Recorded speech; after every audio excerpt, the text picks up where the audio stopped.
നമസ്കാരം. മലയാളി വാർത്ത ഇൻസൈഡിലേക്ക് സ്വാഗതം. കുട്ടികളെ പഠിപ്പിക്കേണ്ട നല്ല സുന്ദരി രണ്ട് ടീച്ചർമാർ. ഇവരുടെ മുഖത്തെ ചിരിയൊക്കെ കണ്ടാൽ പാവങ്ങളാണെന്നേ തോന്നുന്നു. എന്നാൽ ലഹരി കടത്തുന്ന വലിയ ലേഡി ഡോണുകളാണിവർ. പേരാമ്പ്ര BRCയിലെ രണ്ട് ടീച്ചർമാരാണ് ഇപ്പോൾ ലഹരി ഇടപാടിൽ കുടുങ്ങിയിരിക്കുന്നത്.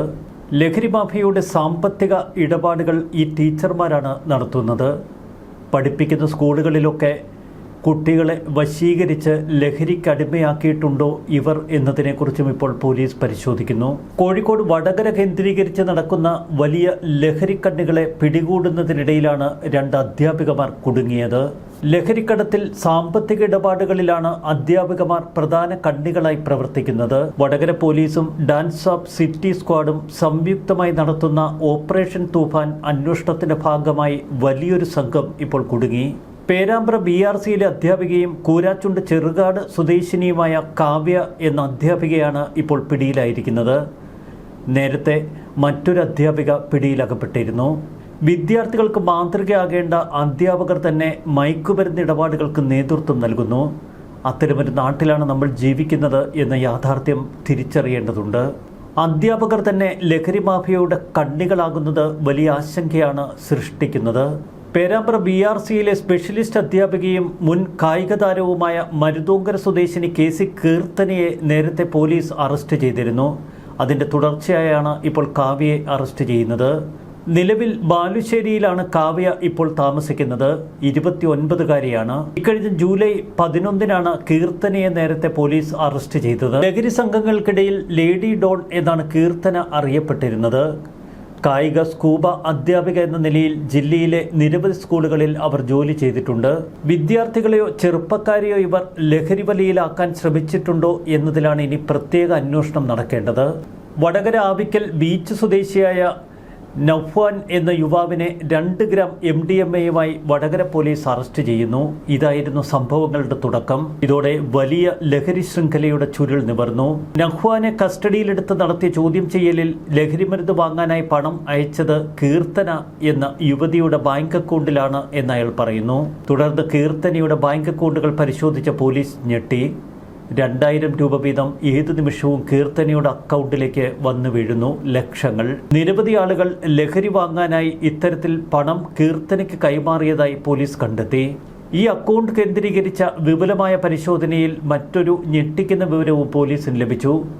ഈ അക്കൗണ്ടിൽ നിന്ന് കാവ്യയുടെ അക്കൗണ്ടിലേക്ക് പണം കൈമാറ്റം ചെയ്യപ്പെടുന്നു. അങ്ങനെയാണ് കാവ്യയുടെ അക്കൗണ്ട് പോലീസ് പരിശോധിക്കുന്നത്. അവിടെയും 2000 വീതം പലവട്ടം പണമെത്തി. നിയമപാലകരുടെയും അന്വേഷണ ഏജൻസികളുടെയും ഒക്കെ കണ്ണുവെട്ടിക്കാൻ ലഹരി മാഫിയ ഉപയോഗിക്കുന്ന ഒരു തന്ത്രം മണി മ്യൂൾ എന്നാണ് ഇത് അറിയപ്പെടുന്നത്.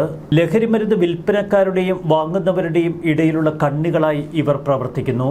എന്നാൽ യഥാർത്ഥത്തിൽ ആരാണ് വാങ്ങുന്നത് എന്നൊന്നും ഇവർ മനസ്സിലാക്കില്ല. 2000 രൂപയാണ് ഒരൊറ്റ തവണ ലഹരി കൈമാറ്റത്തിന്. പണം ലഭിച്ചാലുടൻ വാങ്ങാനുള്ളവർക്ക് എവിടെ നിന്നാണ് ഈ സാധനം കിട്ടുന്നത് എന്നതിൻ്റെ മെസ്സേജ് ഇവർ അയക്കും. നേരിട്ട് പണം കൈമാറുന്നതിന് പകരം അങ്ങനെ കീർത്തനയുടെയും കാവ്യയുടെയും അക്കൗണ്ടിലേക്ക് 2000 രൂപ വീതം അയച്ചു കിട്ടും. അക്കൗണ്ടിൽ പണം വന്നു എന്ന് സ്ഥിരീകരിച്ചതിന് ശേഷം വിതരണക്കാർക്കുള്ള മെസ്സേജ് ഇവർ അയക്കും.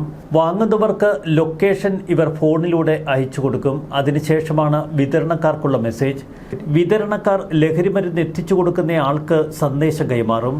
ചുരുക്കത്തിൽ ലൊക്കേഷനിലെത്തി കാത്തു നിൽക്കുന്നവർക്ക് MDMA സംഘത്തിൽ നിന്നെത്തിയ ഒരാൾ ലഹരി കൈമാറുന്ന ശൈലി.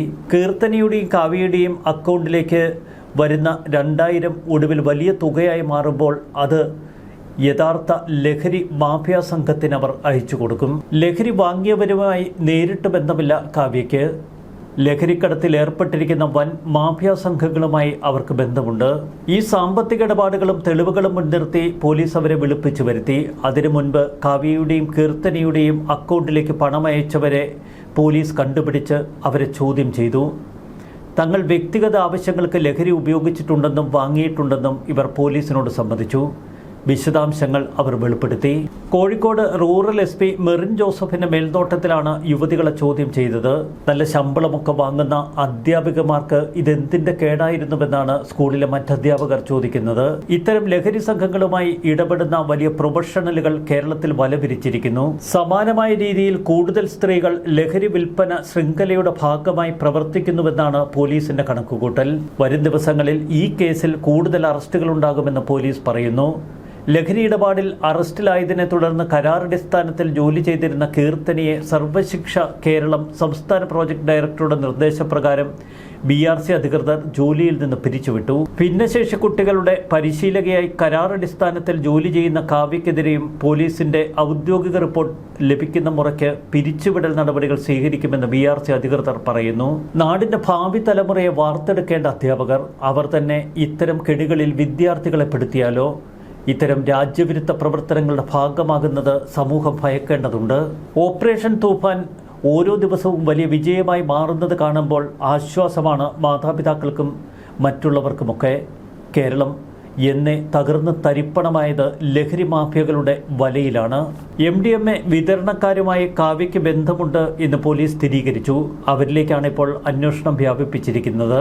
ലഹരി മാഫിയകളെ തുരത്താൻ സംസ്ഥാന പോലീസും എക്സൈസ് വകുപ്പും സംയുക്തമായി നടത്തുന്ന operation Toofan the narco hunt 50 നാൾ പിന്നിട്ടപ്പോൾ നടുക്കുന്ന വിവരങ്ങളാണ് പുറത്തു വരുന്നത്. 729.85 കിലോ മയക്കുമരുന്ന് ഇതിനകം പിടികൂടി. ജൂൺ 2-നാണ് വേട്ടയാടൽ തുടങ്ങിയത്. 6.3 കിലോഗ്രാം MDMA, 719 കിലോഗ്രാം കഞ്ചാവ്, 4.6 കിലോ ഹാഷിഷ് ഓയിൽ എന്നിവ പിടിച്ചെടുത്തു. ലഹരി വേട്ടയിൽ ഇതുവരെ 8436 പേരാണ് അറസ്റ്റിലായത്.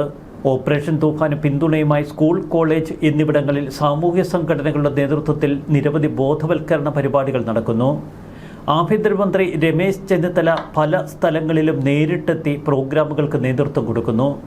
പെരുമ്പാവൂർ വൃത്തിയാക്കാനുള്ള പദ്ധതികൾക്ക് നേരിട്ടെത്തി തുടക്കം കുറിക്കുകയും പെരുമ്പാവൂരിൽ പ്രത്യേക പോലീസ് സേനയെ വിന്യസിക്കുകയും ചെയ്തുകൊണ്ട് ആഭ്യന്തരമന്ത്രി രമേശ് ചെന്നിത്തല കേരളത്തിന്റെ കയ്യടിയും നേടി. ഒരു കാര്യം വ്യക്തമാണ്, നമുക്ക് ചുറ്റുമുള്ള പലരും ഇത്തരം ലഹരിക്കണ്ണികളുടെ ഭാഗമാണ്. പലരെയും നമുക്ക് തിരിച്ചറിയാൻ കഴിയുന്നില്ല എന്ന് മാത്രം. തൊട്ടടുത്ത സ്ഥാപനങ്ങളിൽ നിന്ന്, വീടുകളിൽ നിന്ന് പോലീസ് എത്തി പ്രമുഖ വ്യക്തികളെ അറസ്റ്റ് ചെയ്യുമ്പോൾ മാത്രമാണ് ഇതൊക്കെ ഒരു നടുക്കത്തോടെ നമ്മൾ തിരിച്ചറിയുന്നത്. ലഹരിയുടെ ഈ മാരകക്കണിയിൽ നിന്ന് കേരളത്തെ രക്ഷിച്ചേ തീരൂ. ഓപ്പറേഷൻ തൂഫാൻ കൂടുതൽ ശക്തമാക്കട്ടെ ആഭ്യന്തരമന്ത്രി രമേശ് ചെന്നിത്തലയും കേരള സർക്കാരും. ന്യൂസ് ഡെസ്ക് മലയാളി വാർത്ത ഇൻസൈറ്റ്.